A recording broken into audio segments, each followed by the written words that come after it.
में कोई नौजवान शादी हो, आज तो शादी कराने की जरूरत नहीं, ऑनलाइन हो जाती है। अरे ऑनलाइन तो वो तो यहीं की थी। हाँ वो यहीं की थी, बात हो गई। वो यहीं की थी, मुसलमान को बदनाम करने के लिए ऐसा चाहते हुए। आज सब ऑनलाइन में भी हो जा रहा है। और उससे बड़ी ताज्जुब की बात यह है कि दूल्हा घर में है, बहू होम डिलीवरी हो रही है, घर में आ जा रही है।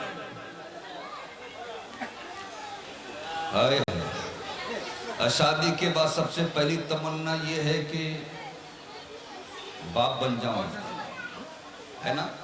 सबसे पहली तमन्ना यह है बाप बन जाऊंगा। शादी के बाद साल 2 साल बाद रिजल्ट ना निकला तो पूछ लीजिएगा इमाम साहब से कितनी ताबीज की सेलिंग होती है। डॉक्टर साहब से पूछ लीजिएगा कि उसका इनकम कितना बढ़ जाता है। लेकिन मेरे आका के अब्बा हजरत अब्दुल्ला और हजरत आमिना रज़ियल्लाहु ताला अन्हुमा की शादी हुई। साल 2 साल की अज़दवाजी जिंदगी भी ना गुजरी, कई महीना के अंदर हजरत अब्दुल्ला का इंतकाल हो गया। मेरे आका के अब्बा जान का इंतकाल हो गया।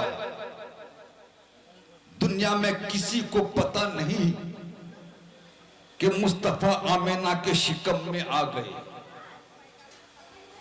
आज शादी के बाद सबसे पहले दुल्हन को पता चल जाता है कि अब मैं मां बनने वाली हूं, है ना। उसके बाद उसके कहने के बाद और कैसे पता चल जाता है मियां? आप कहोगे कि जो औरत हमल से होती है, जिसके पेट में बच्चा रहता है, उसके महीने वाला खून बंद हो जाता है ना। खून बंद हो जाता है, तो जो चाहूंगा खून बंद हो जाता है। मगर हजरत अब्दुल्ला के इंतकाल के बाद भी हजरत आमिना रज़ियल्लाहु ताला अन्हा का महीना वाला खून बदस्तूर अपने टाइम पर हर महीना आता रहा, ना कमी ना बेसी। मगर हजरत अब्दुल्ला के इंतकाल के बाद हजरत आमिना की जिंदगी में एक इनकलाब आ गया। आमिना जिधर से गुजरती खुशबू ही खुशबू उड़ती। आमिना के बदन से हवा टच करके जिधर को जाती उधर खुशबू ही खुशबू लेकर के जाती। हजरत आमिना कपड़ा फैला देती। हजरत आमिना के कपड़े को छूकर हवा जिधर जिधर जाती खुशबू ही खुशबू की बरसात होती। मक्का की सारी औरतें जाकर इतने फरोश से फरमाइश करती, भैया हमें वही खुशबू चाहिए जो खुशबू आमिना इस्तेमाल करती है। सारे इतने फरोश कसम खा खा कर कहते कि मेरे घर में आमिना के घर, मेरे यहाँ से आमिना के घर में कभी खुशबू गई नहीं। लेकिन एक बात और भी आ गई, अगर आपके मोहल्ला में किसी औरत के शौहर का इंतकाल हो जाए और वो औरत रोजाना मिनी मैक्स मारती रहे, रोजाना सेंट लगाती रहे, रोजाना इत्र लगाती रहे, दुनिया वाले उस औरत के बारे में गलत नहीं कहेंगे? अभी इद्दत में है, शौहर के मौत के शोक में है, लेकिन फिर भी ये औरत खुशबू लगा रही है। मक्का में जब हजरत आमिना की खुशबू का चर्चा होने लगा, सारे लोगों ने अब्दुल मुत्तलिब से कहा था, ऐ अब्दुल मुत्तलिब, आमिना को हो क्या गया है? आमिना तो पागबाज है, वो तो तय्यब व ताहिर व ताहिरा मालूम होती है। लेकिन ये अब्दुल्ला के इंतकाल किए हुए अभी महीना भी नहीं गुजरा, मगर आमिना है कि खुशबू में डूबी रहती है।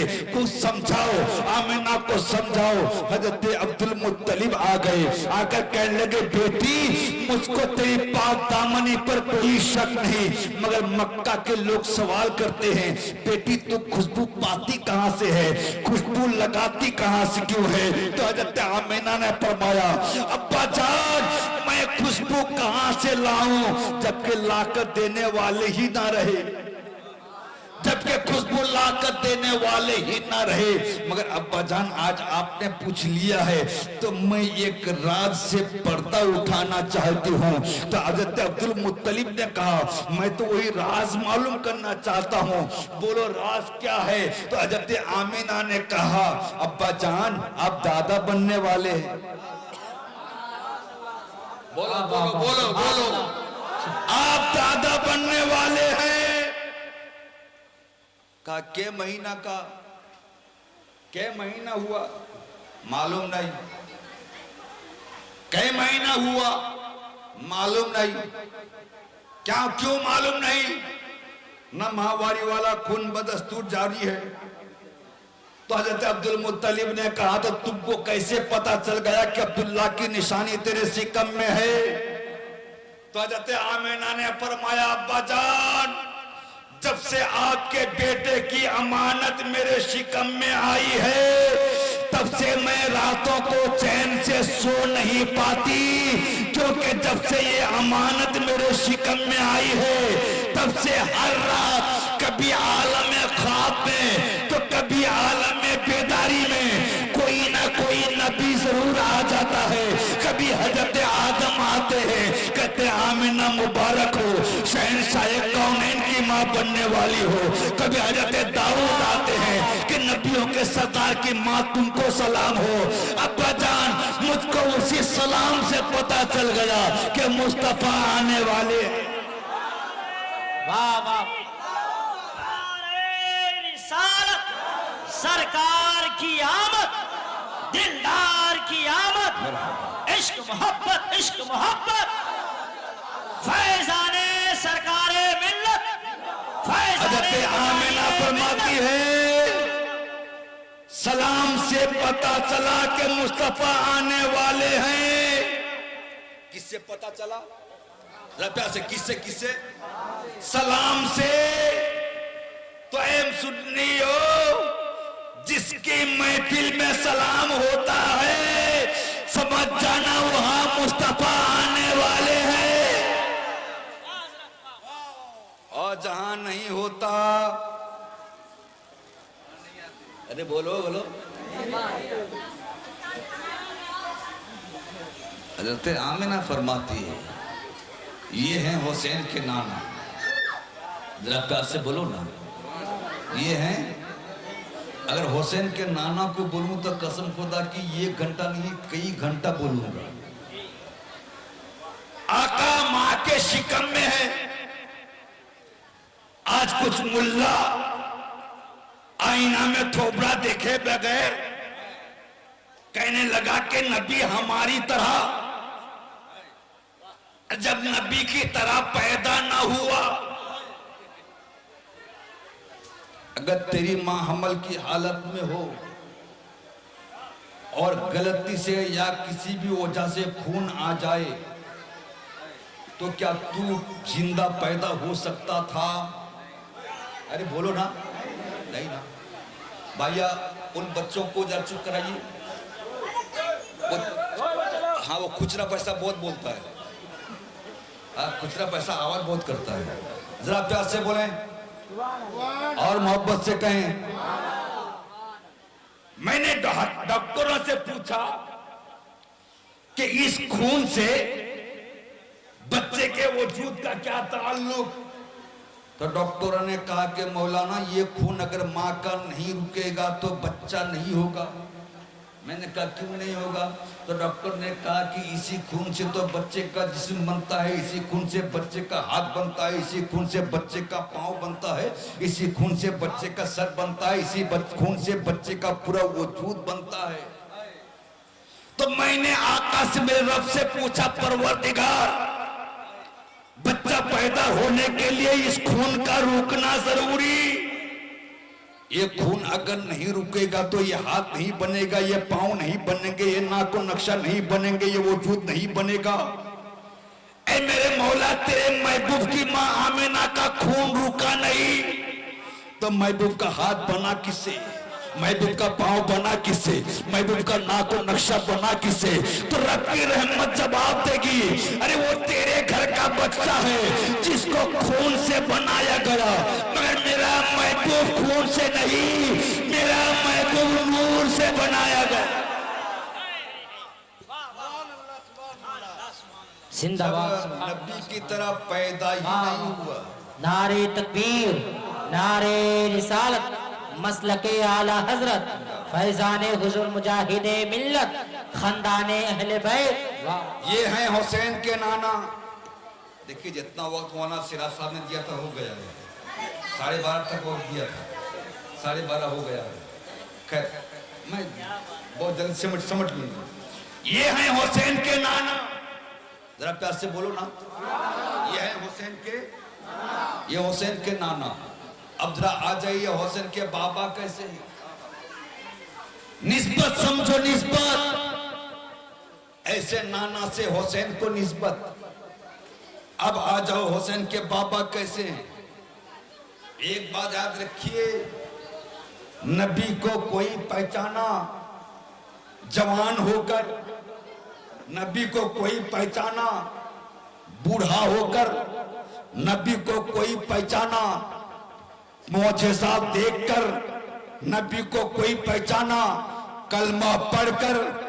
बहुत सारे ऐसे थे उसी के मुट्ठी में कंकर कलमा पढ़ी मगर फिर भी नहीं पहचाना, उसी के कहने पर चांद 2 टुकड़ा हुआ मगर फिर भी नहीं पहचाना। अरे जब अबू जहल की मुट्ठी में कंकर कलमा पड़े फिर भी अबू जहल नहीं पहचाने तो दूर रहकर ये अबू जहल की औलाद कैसे पहचान लेगी? ये दूर रह करके अबू जहल की औलाद ये कैसे पहचानेगी? लेकिन याद रखना अली वो हैं, अली वो हैं जो अभी मां के शिकम में है, अभी पैदा भी नहीं हुए।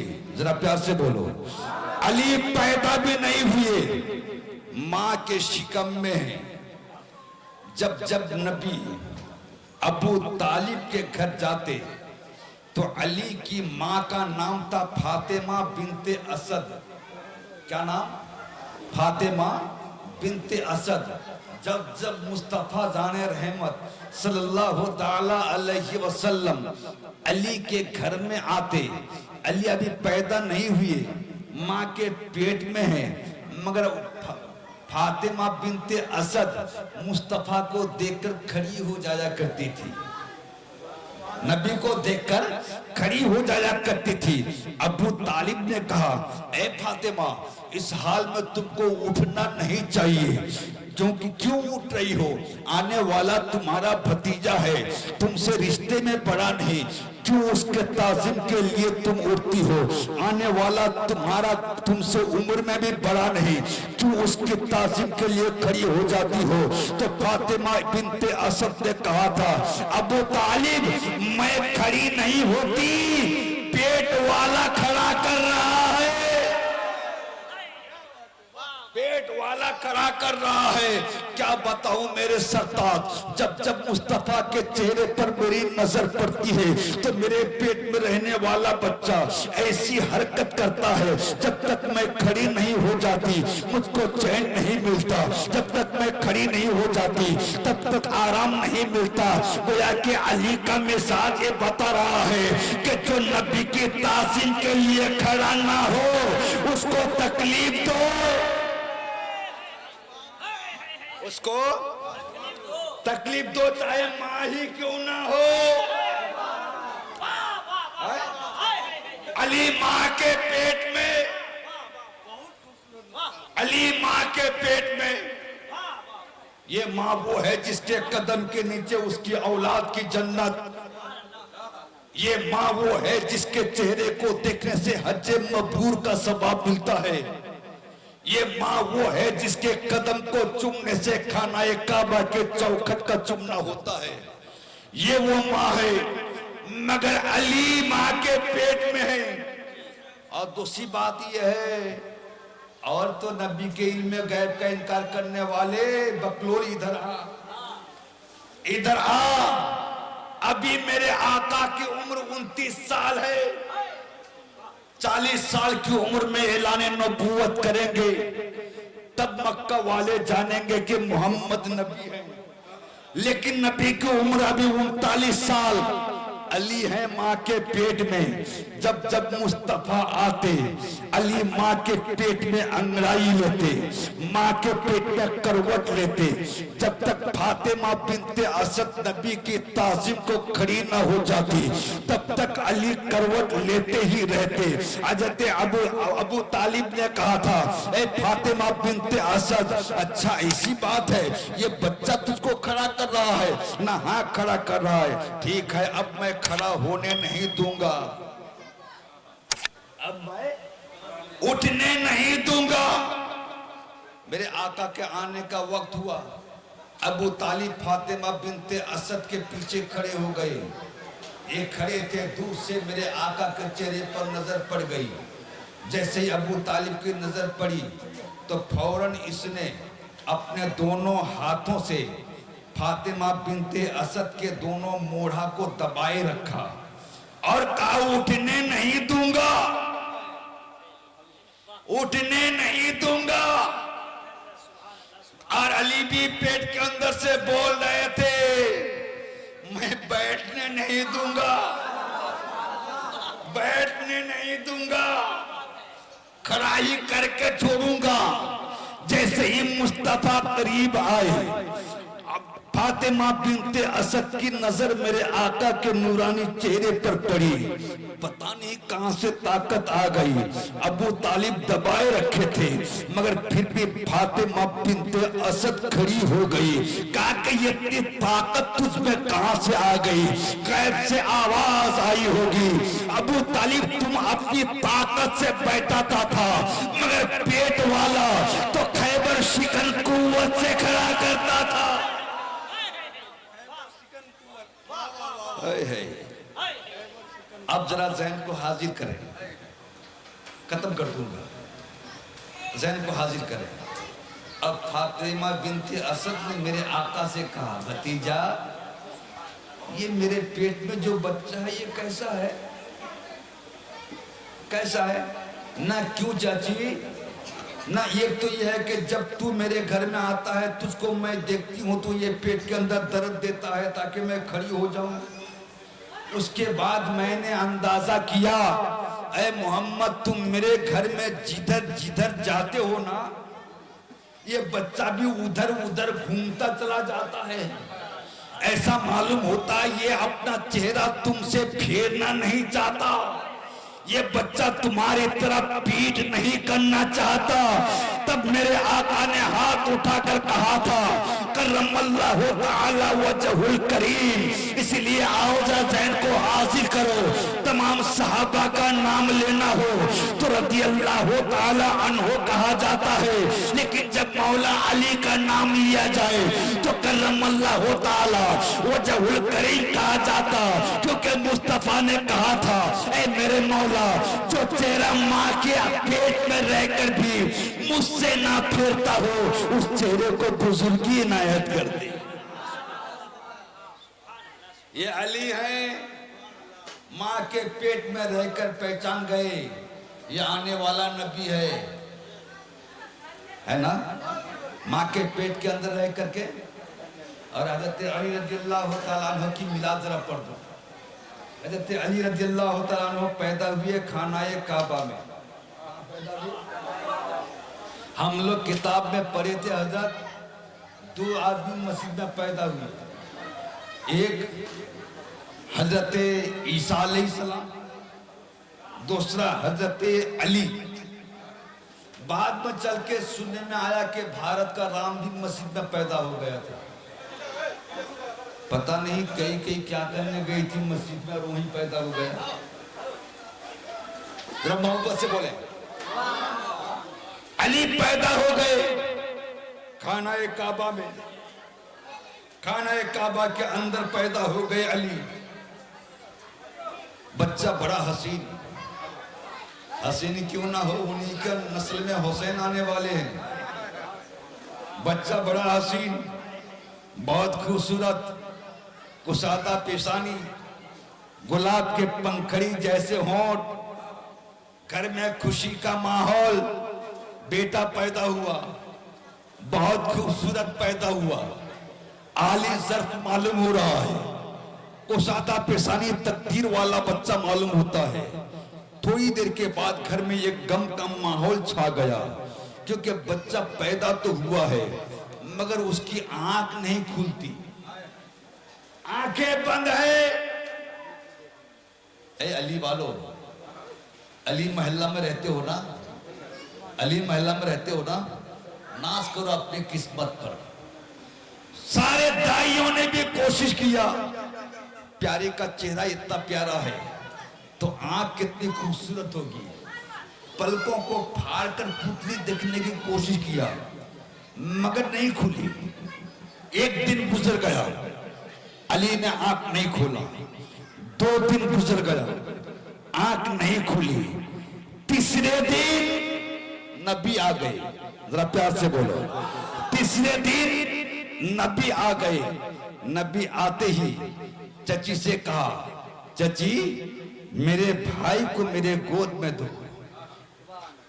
फातिमा बिन्ते असद ने कहा, मैं खुद टेंशन में हूं, इसको पालेगा कौन, इसकी निगहबानी करेगा कौन, ये तो नापीदा मालूम होता है, ये आंख नहीं खोल रहा है। मेरे आका ने फरमाया, चची मेरे भाई को मेरे गोद में दो। अब गोद नबी की, आ रहे हैं अली,